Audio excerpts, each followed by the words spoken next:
করতেছো তো? বর্ডার করব। বর্ডার করার পরে এটা তো দেখি একটু পারে কিনা। তুমি একটা বর্ডার করবা, তুমি একটা, হ্যাঁ। এবার তুমি আমার দিকে নিবা, হ্যাঁ। একটু পিছিয়ে যাও, আমার দিকে নিবা, কথা বলবো। হ্যালো সবাইকে। তো আমার যে মেয়েরা আছে আর কি আমাদের সেল্টার হোমের, ওদেরকে ভাবলাম একটু জুয়েলারিটা একটু করাই। এত কাছ থেকে না বাবা, একটু দূরে নাও।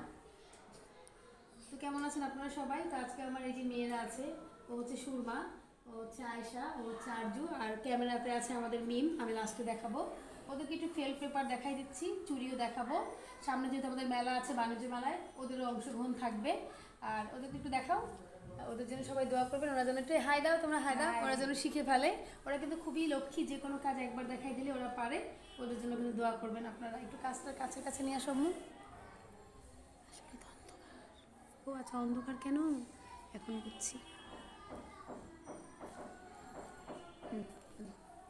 এবার হবে। হ্যাঁ, এবার কাছে আনো তো বাবা। আচ্ছা, আমাকে দিয়ে তুমি বসো। মিম বসো। আয়শা বসতে পারো। আচ্ছা, সুরমা যে করতেছে, মিম একটু দেখো, তারপরে আরজু দেখো।